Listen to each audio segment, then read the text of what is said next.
Something I've noticed that a lot of people never learn in French class is that not all liaisons are required. I have a lot of videos of me speaking French to my kids, and you'll often hear me say things like je suis allée instead of je suis allée, or je suis américaine instead of je suis américaine. And I often get comments about why? Why didn't you make the liaison? And the reason is because these are examples of optional ones. And the important thing to know about optional liaison is that okay, they're optional. You can use them or you cannot. But just know that when you do, your speech sounds more refined and more proper. So use them if that's what you're going for. But if you're just learning French because you want to make French friends when you're living in France, maybe skip these ones. So let's take my first example. Je suis allée.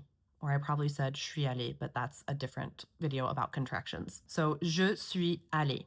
This is a two-part verbal structure. It's really just one conjugation of the passé composé, but we need two verbs to make that conjugation. Suis allé. So I could say je suis allé or je suis allé. Either one is totally fine. Je suis allé sounds a little bit more polished. I got a lot of comments on my video about Lady Gaga singing La Vie en Rose because she did not make the liaison in an example like this. She said il est entré. And a lot of people pointed out that this was an error. Now for the song and for poetry, yes, that is definitely an error. She definitely should have done it. That's, a context where even though it's not technically a required liaison, you probably should because it's a song. But technically, if you're just speaking, il est entré is totally fine. Or il est entré, also totally fine, just sounds a little bit more proper. So another thing that I say really often is je suis américaine. Now I can say je suis américaine, and this is the same with être in the present tense. So either way is fine. Je suis américaine, je suis américaine. C'est un ami, c'est un ami. Either one is fine. Liaison is also not required after plural nouns.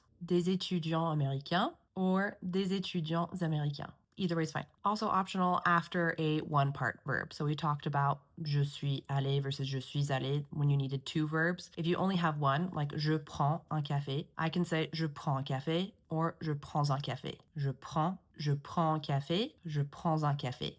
Either way is fine. Je prends un café sounds a little bit more refined. And then finally, optional after a lot of adverbs and conjunctions and things like that. These are words like mais, tellement, assez, après, those kinds of words, prepositions and conjunctions. A lot of those, it's going to be optional.